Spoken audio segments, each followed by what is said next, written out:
So there's various reasons why this video was delayed originally, and that was because I wanted to get a proper feel for this update, as it has got some pretty big changes, especially when it comes to the weapons. Bugs aside, the Summer 2018 event has probably got to be one of the biggest events that's coming out, mainly because of what it has to offer. But unfortunately, with big changes, there's some fairly big bugs and problems. First off, let me get the quick things out of the way. Prestige mode? I love it. It rewards the player with some decent looking skins, it's easier to level up again, and you finally get a lot of dosh for the vault. So overall, there's no real complaints here. The steampunk outfit as well for the event is actually fantastic and I absolutely love it. The maps, however, I'm split between the two. While Airship is a lovely map to play with some new objectives which does help change the flow of the game, and it has some absolutely stunning visuals, Lockdown is probably the second worst community map to be added to the game, with Nuke still taking the ground. Lockdown could have been better, but the layout and close quarters with the visual style of everything looking almost identical becomes a bit jarring, and I found myself running in between the same rooms for 5 minutes. If you want to know the worst community map in my opinion, it's Containment Station.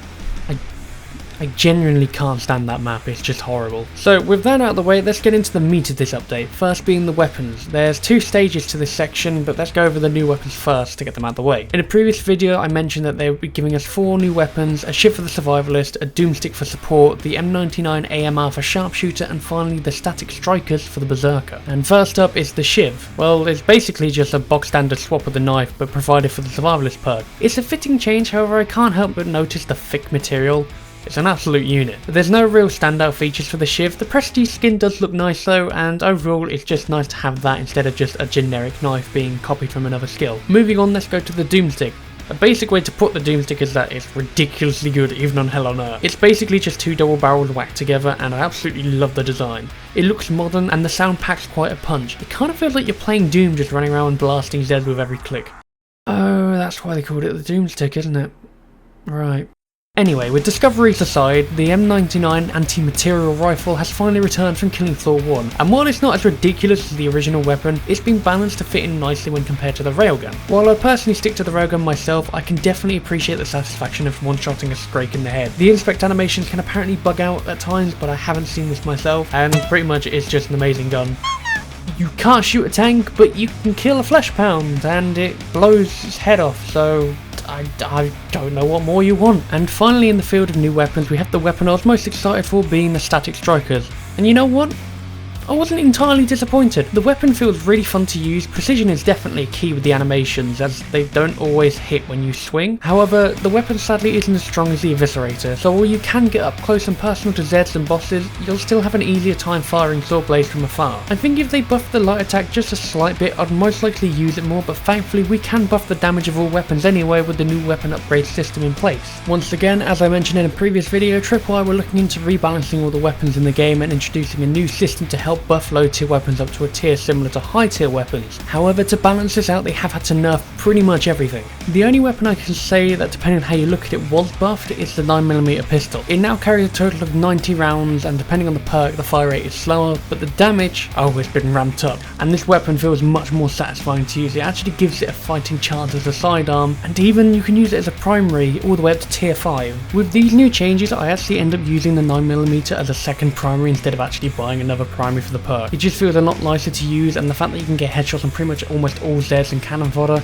it's just overall a better gun to use, and it's cheaper. So going back to the weapon upgrade system, let me just give you a quick rundown. All tier 4 weapons have had a price drop and a tier drop. The max tier you can now buy is a tier 3, meaning all the tier 4 weapons have been nerfed slightly to entice players to look into upgrading not only tier 3 weapons, but also weapons in general, which I honestly think is great. I even made a video proving that the Crow Vault is actually now Hell on Earth viable. While it was meant to be a joke, it actually worked. However, while I think this is a really good mechanic to try and change the meta of Killing Floor, I personally don't think it's ready, not in the slightest, and it's for various reasons. The main being the pricing of tier upgrades. Honestly, it's pretty high for upgrading various weapons, and with players being tight already in public games, especially when a player has died, players are now less willing to actually hand out their spare dosh, as instead they're saving up for another tier later on. So logically, I can only think of 2 ways to get around this problem, and that's either reducing the price of upgrades by a tiny amount, or just increase the amount of dosh handed out in general. In my honest opinion, I'd go for the price reductions, but it's down to the developer and down to player preference. Secondly, the current weapon upgrades only buff damage, which for certain weapons isn't actually that noticeable, especially with weapons like the boom or the doomstick. What I think most players were looking for was an option to buff various aspects to a weapon,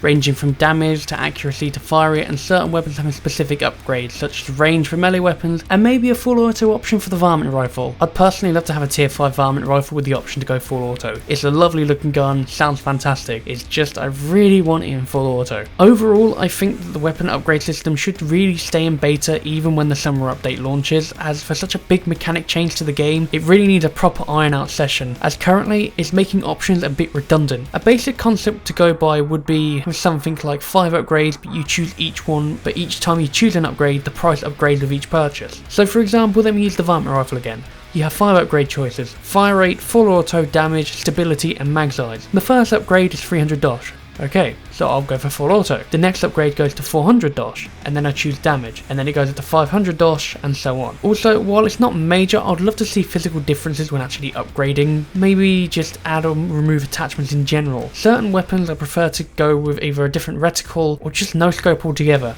I'm mainly talking about stuff like the M14. I don't really like the scope currently. If I could have it with just the iron sights, I'd be much happier to use it. Again, this is a feature which I think the game actually needs to get into more depth, and I'm fully ready to give feedback for future adaptations. But with how the system works currently, I'm sorry Tripwire, but it needs to go back in the oven for a while to cook to perfection. You really shouldn't rush this one out the door. Now, I feel like I could go on forever about the weapon system, and one day I would like to go back over it and talk about the new updates and how it could improve even more, but until then, I'm just going to move on because we'll be here all day. Finally, there was one more thing that was added to this event, which was a fairly big change, which not a change but more just an adaptation or addition to the game, which is the new enemies, which are the EDARs, or EDARS. I don't know what it stands for, I don't really care to find out. Basically, they're robots. They're the DAR character you can play as, but on the enemy team.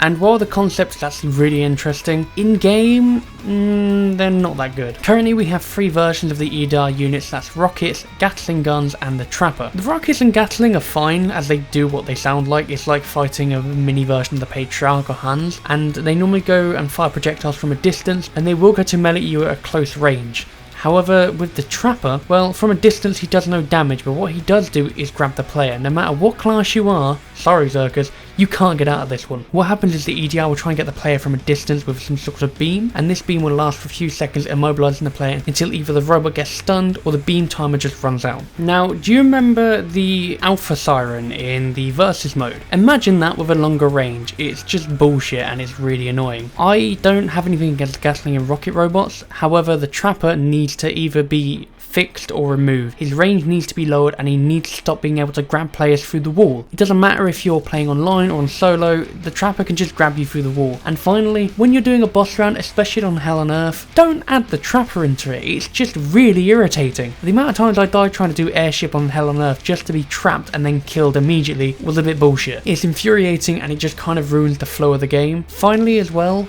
I don't think they fit in with the current Zeds. It just feels weird to have all these like demonic figures and then just have robots on the side. It looks really weird. Originally when they announced this, I was expecting to see the robots either be their own versus mode or just a separate wave in general. What I mean by this is if you've ever played Mass Effect 3, you'd have different species to go against, and depending on what species that is, the game would play differently. However, with Killing Floor, it feels like they've just slapped it on the side. The way I would fix the robots in general would be take them out of the main roster, add them into a separate game mode, or just have them on odd waves. Make it similar to an objective wave.